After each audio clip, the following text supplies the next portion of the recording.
Roll number भरने का तरीका और ऑप्शन लगभग एक जैसे ही होते हैं। तो आइए हम लोग आज जान लेते हैं कि कॉपी का पहला पेज, कॉपी पे पेपर कोड, कॉपी पे नाम, दिन, तिथि, केंद्र का नाम, क्या-क्या पड़ता है और क्या-क्या डालना रहता है। अच्छे से समझ लीजिए ताकि आपकी कॉपी में कोई दिक्कत ना हो। अगर कॉपी में दिक्कत होती है तो आपकी कॉपी चेक नहीं होती है। तो इस समस्या से निपटने के लिए आज ही समझ लीजिए कि आपको रोल नंबर कैसे भरना है, अंकों में, शब्दों में, बोर्ड परीक्षा में। मिलकर जवाब केंद्र में कुछ ऑफिस से होंगे। जैसे कि अभी सर ने बताया कि कॉपी में जो चीज़ें होती हैं गलत हो जाता है, अनएक्सेप्टेड हो जाती है कॉपी। तो ये सारी चीज़ें सही हैं। एंड और कुछ जो सर ने नहीं बताया वो मैं आप लोगों के साथ आज शेयर करूँगी। कॉपी में किस तरह से जो फिल की जाती है और कॉपी जब आप बोर्ड का एग्ज़ाम देने जा रहे होते हैं क्या क्या इम्पोर्टेंट होता है। तो जी सबसे पहले हम बात करते हैं बोर्ड टाइम क्या क्या पहन के जाना चाहिए।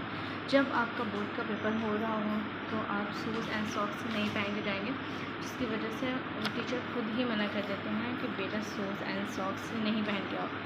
और उस टाइम आपको शूज़ एंड सॉक्स नहीं पहन के जाना होता है। एंड अगर आप पहन के जाते हो तो आपको उतरवा दिया जाएगा। क्योंकि मेरे क्लास में भी ऐसे 2-3 लड़के जब हम 10th में थे की थी, उनको हमारे क्लास में सर की ड्यूटी लगी थी, उन्होंने उतरवा के बाहर रखवा दिया था और उससे नंगे पाँव क्लास के अंदर एंट्री दी थी।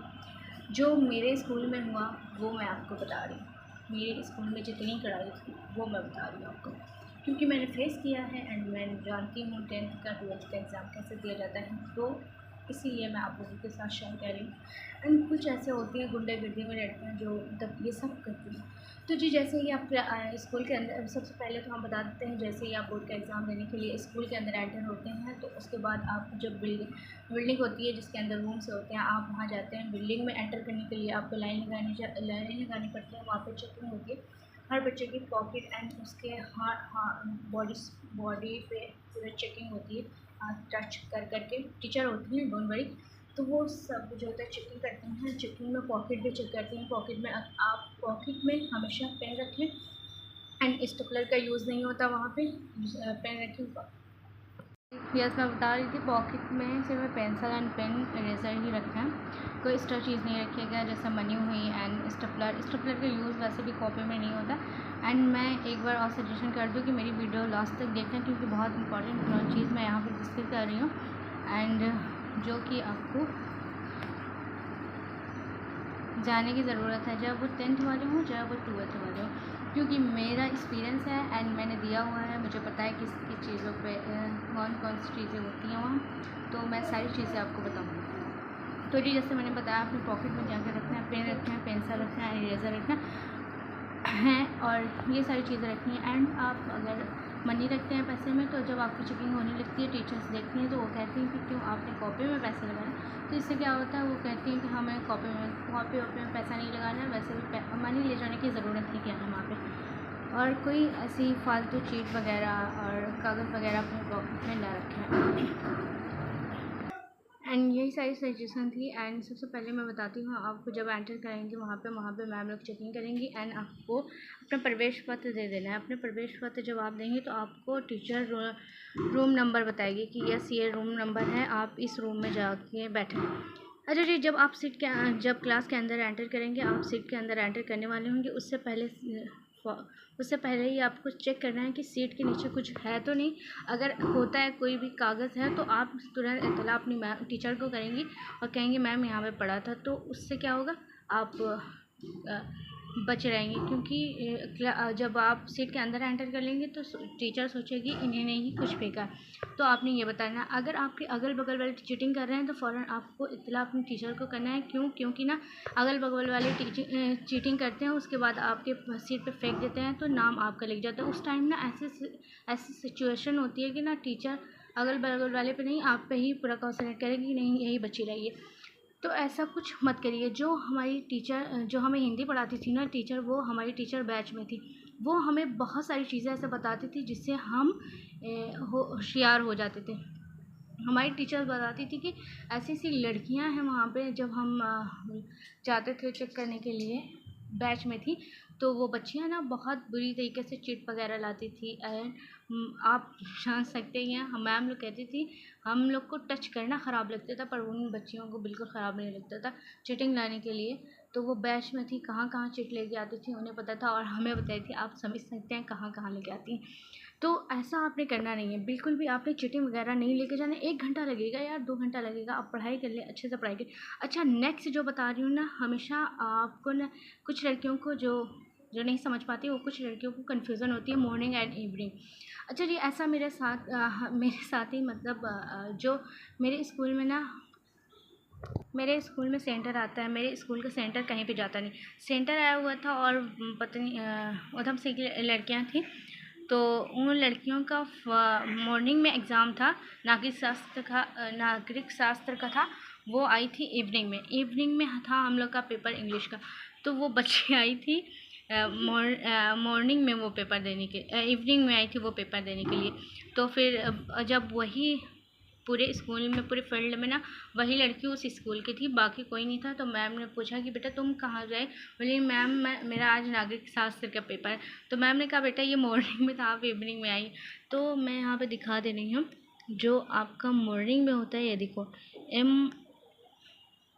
यहाँ मॉर्निंग पे देखो MOR लिखा है, मॉर्निंग का ये एग्ज़ाम है। एंड इवनिंग का जो एग्ज़ाम होता है वो ये देखिए, मॉर्निंग के जितने एग्ज़ाम थे वो ये हैं, इवनिंग के मेरे जितने एग्ज़ाम हैं ये हैं। मैंने उंगली जहाँ रखी हुई है, EVE इवनिंग, यहाँ पे इस तरह से लिखा होता है इवनिंग, EVE।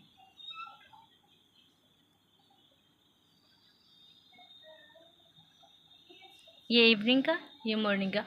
तो जो और नीचे टाइम भी दिया होता है, मॉर्निंग टाइम, इवनिंग टाइम, यहाँ पे लिखा होता है, आपने देख के तब जाना। ऐसा क्या होता है, ऐसे में हमारा पेपर छूट जाता है और हम फेल, वही। तो ये सारी चीज़ें बातें थी जो मुझे बताना था। और हाँ, सबसे मेन एंड इम्पॉर्टेंट बात, वो इम्पॉर्टेंट बात ये है कि जब आपको कॉपी मिले ना, कॉपी प्लीज़ आप ना, जैसे ही आपको कॉपी मिले प्लीज़ आपने ना कॉपी का हर वर्ग, हर पेज जो है तो सिरे से लेकर लास्ट तक ना अच्छी तरह से चेक कर लेना है कि कहीं पे फटा तो नहीं। क्योंकि कॉपी जो बोर्ड वाली होती है, चाहे 10th हो या 12th हो, अगर थोड़ी सी भी इधर उधर हुई होती, फटी होती है ना, तो फिर बोर्ड ऑफिस से जो आए हुए होते हैं, जो टीचर होती हैं कहीं से आई होती हैं, जो प्रिंसिपल होती है, वो कहती हैं आपने ही फाड़ा है चीटिंग करने। तो सीरियस से आपने ना वो चेक कर लेना अपनी कॉपी में कि आप की कॉपी कहीं फटी तो नहीं है। अगर फटी है तो फ़ौरन आप मैम को इत्तला करें, इन्फॉर्म करें कि यस मैम मेरी कॉपी जो है तो फटी है यहाँ से। तो उस टाइम ना आपका काम हो सकता है। बट अगर लिखने के बाद आप देख रहे हैं कि यहाँ मेरी कॉपी फटी है, तो आपके साथ बहुत बड़ा इशू हो सकता है। क्योंकि मेरे क्लास स्टूडेंट के साथ ही ये हुआ है, उसका 1 घंटा पूरा वेस्ट हुआ था, और सारी टीचर उनको इतना डरवा दी थी, बेटा तुमने फाड़ा, इतना इशू कि अब तुम्हारी कॉपी चेक नहीं होगी, ख़राब हो जाएगी। ये सारी चीज़ें उसने फेस किया, और बहुत रो रही थी उस टाइम में टीचर। तो मेरे स्कूल की एक टीचर थी, वो कही बेटा चुप हो जाओ, कुछ नहीं होगा। तब फिर प्रिंसिपल को बुलाया गया, बहुत सारी भीड़ लग गई थी, तो वो रोने लगी थी। तब उसने अपनी कॉपी, प्रिंसिपल मैम और प्रिंसिपल बिल्कुल हेल्प नहीं की कि कॉपी फटी है जोड़ दे।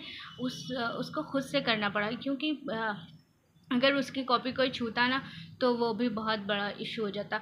तो इस वजह से अपनी कॉपी शुरू में ही, जब आपको जैसे ही मिलती है, चेक कर ले प्लीज़, वरना तो आपका टाइम भी वेस्ट हो जाएगा, आपके दिमाग में जो क्वेश्चन होंगे वो भी ख़राब जाएंगे, और आपका लिखा भी ख़राब जाएगा। और फिर उसकी कॉपी जमा नहीं हुई थी, उसकी कॉपी फिर प्रिंसिपल उसके साथ उसकी कॉपी लेके पता नहीं किसके पास गई थी। उस टाइम क्या हुआ अब मुझे ये नहीं पता। तो इन सारी चीज़ों का आपको बहुत ध्यान रखना है। अच्छा जी, जब आपको ना